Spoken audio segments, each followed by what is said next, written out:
지금 30km LXA 하러 지금 오프라인 모임으로 나왔고요.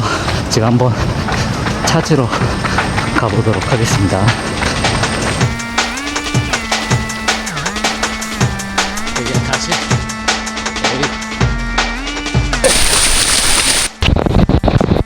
와, 에이, 와, 어디가지? 아, 눈이 안 떠져.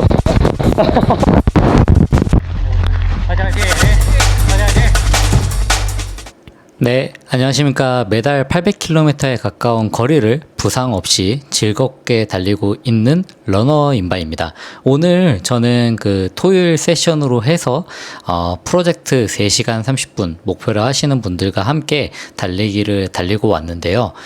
오늘 뛰면서 이렇게 비가 오는 날에도 꾸준히 이어가시는 모습을 보면서 많은 감동을 받았습니다. 많은 분들이 이렇게 비가 쏟아지고 그리고 이렇게 더운 날씨를 이겨내고 결과적으로는 자신의 목표를 달성하기 위해서 많이 애쓰시는데요. 그 와중에 제가 영상에도 한번 올렸지만 무릎 부상이나 혹은 정강이 통증이나 이런 것들을 호소하시는 분들이 정말 많습니다. 이렇게 통증이 찾아오거나 혹은 부상이 찾아올 때 하나씩 한 번씩 찾아보게 되는 단어가 있는데요. 바로 케이던스입니다. 케이던스라고 하는 것은 제가 저번에도 한번 얘기를 드렸지만 180이라는 것을 우리가 정설처럼 여겨지게 되는 숫자인데요. 케이던스 180이라고 하는 숫자, 그리고 보폭은 넓게, 오늘 저는 단호하게 얘기 드리고 싶습니다. 이 두 가지를 맹목적으로 따라 하는 것이 무조건 옳지는 않다는 것을요. 그리고 보폭을 지나치게 넓게 가져가면은 무릎과 정강이에 엄청난 영향을 주고 부상으로 가는 급행열차를 타는 것이라고 할 수 있습니다. 단순히 케이던스 180은 틀렸다, 더 느려도 된다, 혹은 보폭은 무조건 짧게 가져가라 라는 이야기를 드리고자 하는 게 아니라 180이라는 그 숫자가 어디서부터 시작되었는지, 그리고 그 한계점은 무엇인지 제 데이터를 통해서 살펴보고 종합하면서 어떤 식으로 나아가야 되는지에 대해서 한번 담아보고자 합니다. 지금 바로 시작하도록 하겠습니다.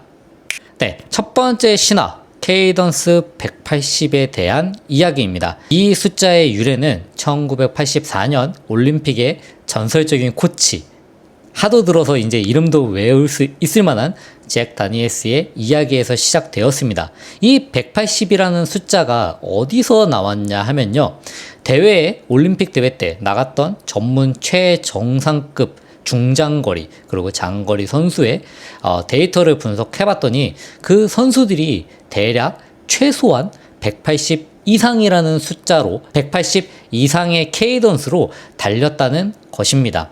메달을 걸고 그리고 기록을 내는 그 선수들의 수치라고 할 수 있는데요. 이 수치가 무조건 틀렸다는 것은 아닙니다. 하지만 그 선수들은 인류 역사상 그 당시에 가장 빠른 선수들이었고 메달을 걸고 경쟁하는 최정상급 선수였다는 것입니다. 그리고 심지어 대회 경쟁이라는 특징도 가지고 있었습니다. 근데 이 초보 러너가 180이라는 숫자에 갇히게 된다면 어떻게 될까요?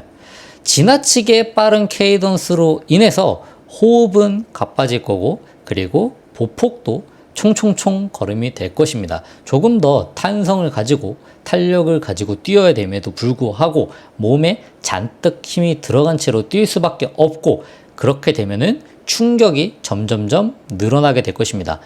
두 번째 신화는 더 위험합니다. 누구나 성큼성큼 달리는 모습을 꿈꿉니다. 하지만 내 몸의 근력과 유연성이 따라가지 않은 채 억지로 다리만 앞으로 뻗으면 오버스트라이드라는 최악의 상황이 발생하게 됩니다. 이거는 달리는 내내 내리막에서 브레이크를 밟으면서 힐풋으로 착지하는 것과 똑같다고 할 수 있습니다. 이 충격이 어디로 갈까요? 당연히 고스란히 다리를 타고 발목부터 해서 골반까지, 무릎까지 전부 흡수하게 됩니다. 이런 정강이 앞쪽을 눌렀을 때 통증, 신스플린트의 정말 직방이라는 것을 의미합니다. 자, 그렇다면은 이런 문제점들을 해결하기 위한 해결책은 뭐가 있을까요? 아주 간단합니다. 바로 정답은 숫자 180을 따라가는 게 아니라 충격을 관리하는 나만의 리듬을 찾는 것이 중요하다고 할 수 있겠습니다. 바로 제 데이터를 한번 보여드리도록 하겠습니다. 첫 번째 데이터는요, 두 개의 데이터를 제가 준비했는데, 첫 번째 데이터는 트랙에서 3분 50초 페이스로 질주했을 때 제 훈련입니다. 이거는 뭐 워밍업과 그 다음에 제 질주까지 포함한 것이고요. 질주 자체는 제가 3, 4, 5로 시작해서 3, 4, 5, 3, 4, 0, 3, 3, 0 해서 5천, 5천, 5천 쉬지 않고 뛴 것입니다. 다른 하나는 토요일 날 제가 지속주로 실시했던 5분 30초 페이스로 편안하게 장거리를 뛰었을 때 자료입니다. 첫 번째부터 보자면요. 빠르게 뛸 때 3분 50초 페이스로 뛸 때는요. 보폭이 1.35m로 길고 케이던스는 192 정도입니다. 땅이 발에 닿는 접촉 시간은 199로 짧습니다. 당연하죠. 강하게 박차고 멀리 날아간 것입니다. 반면 느리게 뛸 때 5분 30초 페이스로 뛸 때는요. 보폭이 1.01m로 짧아지고 케이던스는 평균 케이던스입니다. 180입니다. 접촉 시간은 241로 길어집니다. 조금 여유롭게 달렸다고 할 수 있습니다. 자, 근데 여기서 중요한 반전이 있습니다. 완전히 다른 속도인데도 케이던스가 그렇게 드라마틱하게 차이가 나지 않습니다. 이게 바로 핵심이라고 할 수 있는데요. 저는 속도를 보폭으로 조절한다고 할 수 있습니다. 케이던스는 엔진의 RPM이라고 한다면은 보폭은 자동차의 기어 단수입니다. 느리게 갈 때는 기어 1단으로 짧은 보폭으로 가지만 빠르게 갈 때는 기어를 5단, 8단 넣으면서 긴 보폭으로 가게 됩니다. 하지만 엔진의 RPM은 물론 높게 사용할 수도 있지만 일정 구간에서 안정적으로 사용하는 게 조금 더 원활하게 내가 속도를 잘 낼 수 있습니다. 그래서 이렇게 안정적인 케이던스를 유지하면 발의 몸이 중심 바로 앞으로 자연스럽게 떨어지게 되고 오버스트라이드는 원천 봉쇄된다고 할 수 있습니다. 결국 무릎에 갈 충격을 미리 차단하는 부상 예방 시스템이 작동하는 겁니다. 자, 그래서 제가 이것과 관련해서 추가적으로 하나를 더 얘기를 드리자면요. 제 데이터에서도 이게 수직 진폭은 제가 빠르게 뛸 때 더 증가했습니다. 위아래로 조금 더 많이 움직인다는 거죠. 근데 수직 진폭 비율, 그러니까 거리 대비 위아래로 한 것은 그 수치가 빨라짐에 따라서 더 낮아졌습니다. 그만큼 내가 보폭은 넓히면서 위아래 진폭이 늘어났지만 그거의 비율은 더 낮아졌다는 것을 의미합니다. 그리고 제가 선수분들의 데이터를 찾아봤더니 결국에는 사람마다 그런 100km 트레일 러닝 대회에 나간 선수들의 평균을 조사해보면은 보통 케이던스의 평균은 191 정도였다고 합니다. 상대적으로 되게 발이 잔발을 많이 쳐서 그런지 빠르다고 저는 생각을 했습니다.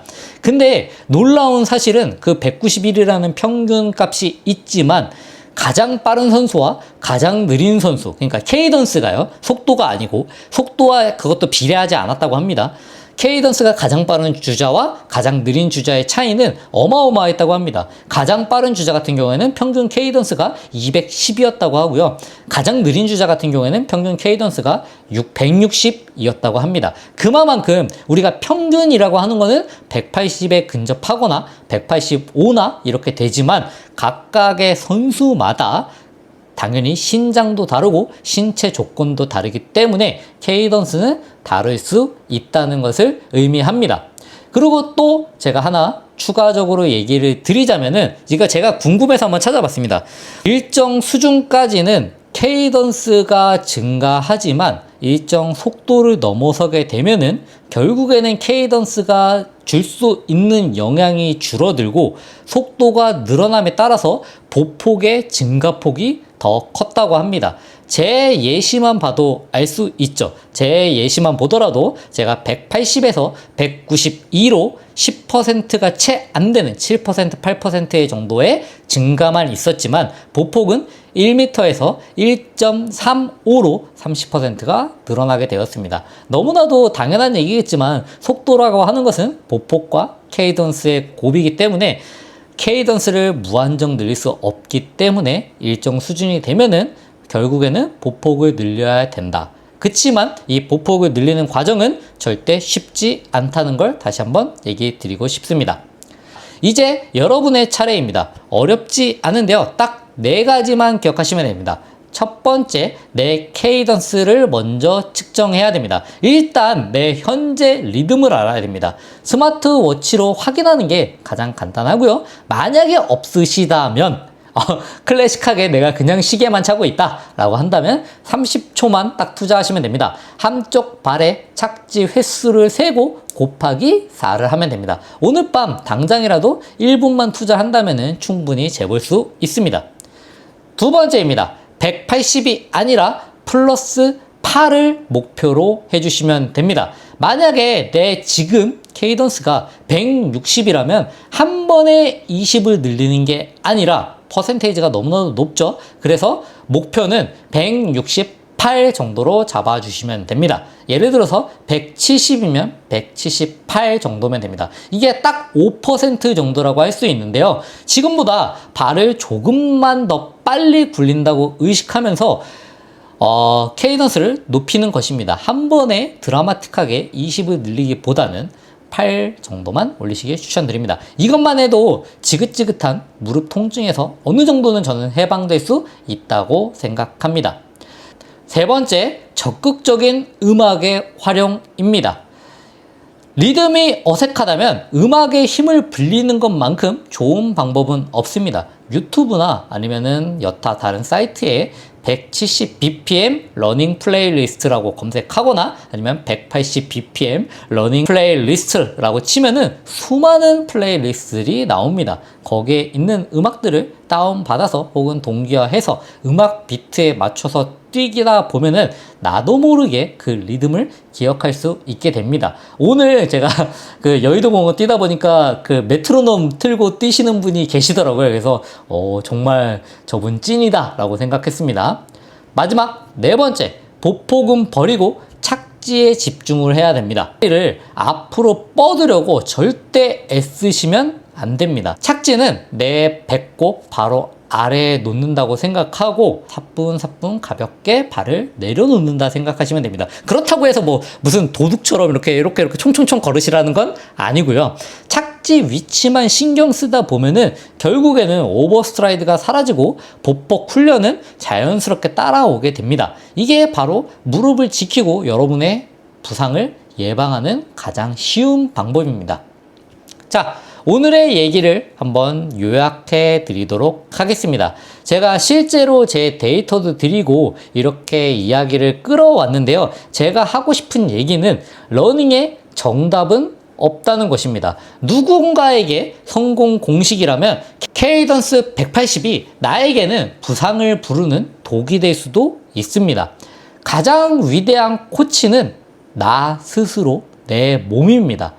달리면서 계속 질문을 해야 됩니다. 이 리듬이 나한테 편안한지, 이 박자가 나한테 좋은지, 이 보폭이 나한테 적당한지, 그리고 내 무릎이 아프진 않은지, 내 정강이가 충격을 받고 있진 않은지, 그리고 내 발목이 지나치게 러닝화 끈을 꽉 묶어서 통증을 호소하고 있진 않은지 말입니다. 몸이 보내는 신호를 절대 무시하시면 안 됩니다.